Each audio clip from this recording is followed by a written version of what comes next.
प्रणाम सुने जाए जो ई कोहबर गीत, लेकिन अहाँ सबसे आग्रह है हमरा चैनल के लाइक शेयर और सब्सक्राइब करियो। कौने रे भवन से आयल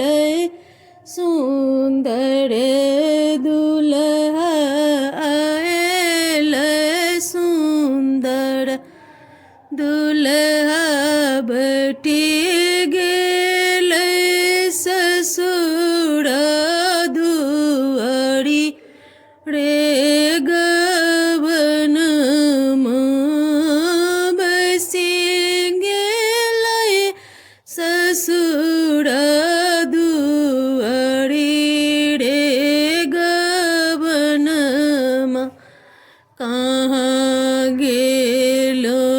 किया भेलो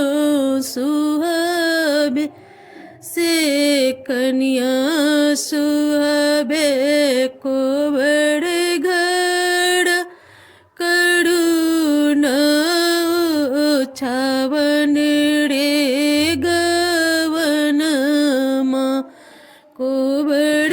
घर करुणा छावन रे गवन एकता हम राजा बेटी दोसरो पंडित पुत हो हमरा से तै नहीं हो छावन रे गवन हमारा से तै नहीं हो छावन रे गवन इतने बचन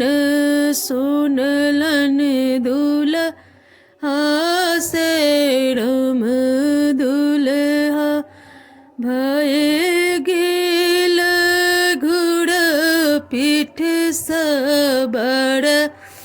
रे गवन भय गेल घुड़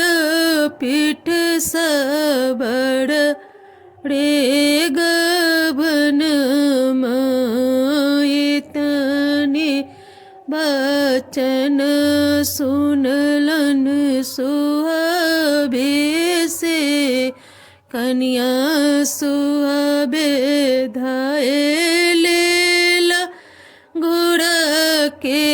लगम रे गवन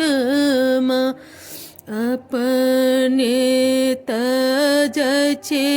प्रभु देश रे विदेश देश रे विदेश हमरा के कहाँ छोड़ने जाइछि हो गवन हमरा के कहाँ छोड़ने जाइछि नहीरा में छऊ सुहाबे माए बाप भैया माए बाप भैया ससुर में छोटा का दे